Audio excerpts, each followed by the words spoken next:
C ఈ దేశంలో ఏ నాయకుడైనా ఏ నాయకురాలైనా ఒక పార్టీ పెట్టవచ్చు. పార్టీ పెట్టి ఎక్కడైనా పోటీ చేయవచ్చు. ఏ ప్రాంతంలో అయినా ఏ రాష్ట్రంలో అయినా నిరభ్యంతరంగా పోటీ చేయొచ్చు. ప్రజాస్వామ్య భారతదేశంలో అది అందరికీ ఉన్న హక్కు, రాజ్యాంగం ఇచ్చిన హక్కు, బాబాసాహెబ్ అంబేద్కర్ ఇచ్చిన హక్కు, అందులో ఏం అనుమానం అక్కర్లేదు. కానీ ఏ ప్రాంతంలో అయితే మీరు పోటీ చేయాలనుకుంటున్నారో ఆ ప్రాంత ఆకాంక్షలు, ఆ ప్రాంత పరిస్థితులు, ఆ ప్రాంత ప్రజలు, వారి యొక్క మానసిక స్థితిగతులు, వారి యొక్క పోరాటాలు, వారి యొక్క త్యాగాలు కూడా మీరు తెలుసుకోవాలి. వారి మీద అభిమానం ఉండాలి. నేను అడుగుతా ఉన్న పవన్ కళ్యాణ్ గారిని వల్ల, మీరు కొత్తగా పోటీ చేసేది ఏముందండి? జనసేన 2023లో పోటీ చేయలేదా? మీరు చేశారు కదా అసెంబ్లీ ఎన్నికల్లో. మొన్న మున్సిపల్ ఎన్నికల్లో కూడా పోటీ చేశారు కదా 350 వార్డులో. కొత్తగా చేసేది ఏముంది? అండ్ ఇంకోటి, మిమ్మల్ని ఎవరు ఆపుతున్నారు? 2018లో చంద్రబాబు నాయుడు గారు వచ్చారు, పోటీ చేశారు. 23లో మీరు పోటీ చేశారు. పోటీ చేయండి, ఎవరు వద్దంటున్నారు. కానీ మీరు ఇక్కడికి వచ్చి మాట్లాడేటప్పుడు ఇదేదో ఆషామాషిగా ఏర్పడ్డ రాష్ట్రం కాదు, ఇదేదో అనాయాసంగా వచ్చిన రాష్ట్రం కాదు. వేల మంది బలిదానాలతో, రక్తంతో తడిసిన నేల ఇది తెలంగాణ. కాబట్టి ఇక్కడికి వచ్చినప్పుడు ఒకటికి 2 సార్లు ఆలోచించుకుని మాట్లాడాలి. నేను ఒక మాట అన్నారు, ఆయన అడ్డుకుంటున్నారు. ఎవరు అడ్డుకుంటున్నారు మిమ్మల్ని? ఏదో ఊహాజనితమైన ఒక ప్రపంచం సృష్టించుకొని ఎవరు అడ్డుకున్నారు మిమ్మల్ని? 2018లో పోటీ చేస్తే అడ్డుకోలేదు, 23లో పోటీ చేస్తే అడ్డుకోలేదు, ప్రజలు అడ్డుకున్నారు. మేమేం చేస్తాం దానికి? ఒకటి మాత్రం పక్కా, పవన్ కళ్యాణ్ గారైనా ఎవరైనా సరే తెలంగాణ ఆవిర్భావ దినోత్సవం రోజు వచ్చి ఇక్కడ మేము సభ పెడతాం.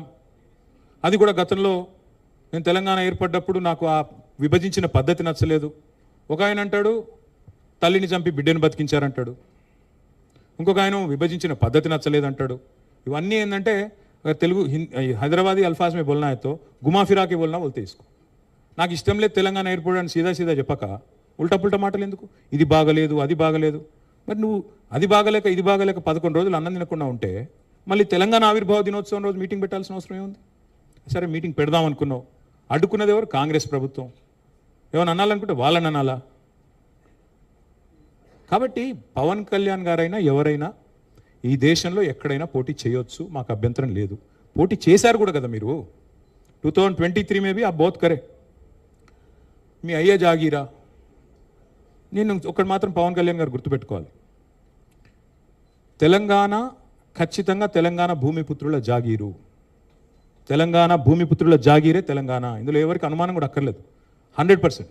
ఈ నేల కోసం కష్టపడ్డ వాళ్ళు, ఈ నేల కోసం పోరాటాలు చేసిన వాళ్ళు, ఈ నేల కోసం త్యాగాలు చేసిన వాళ్ళు, నెత్తురుతో తడిచిన నేల ఇది. ముమ్మాటికి తెలంగాణ ఈ భూమిపుత్రులు, ఇక్కడున్న 4 కోట్ల మంది జాగీర్ ఇది. కానీ మీరు రండి, ఇక్కడే ఉండండి, మీ కుటుంబాలు ఇక్కడే ఉన్నాయి, మీ వ్యాపారాలు ఇక్కడ ఉండండి, ఎవరొద్దన్నారు? 10-12 ఏళ్లలో ఎక్కడన్నా చిన్న సమస్య వచ్చిందండి? నేను అడుగుతా ఉన్నా, మా దృక్పథం ఎట్లాంటిది అంటే, వైజాగ్ స్టీల్ ప్లాంట్ను ప్రైవేటీకరిస్తున్నారు మోడీ ప్రభుత్వం అంటే మేము మద్దతు పలికాం. తప్పు ఇది మీరు చేస్తుంది, పబ్లిక్ సెక్టర్ అండర్టేకింగ్స్ని కాపాడాలని రిక్వెస్ట్ చేశాం. That is our philosophy. ప్రాంతాలుగా విడిపోయినా ప్రజలుగా కలిసి ఉండాలని కోరుకున్నాం. కానీ నిన్న పవన్ కళ్యాణ్ గారు ఇంకొక 2 మాటలు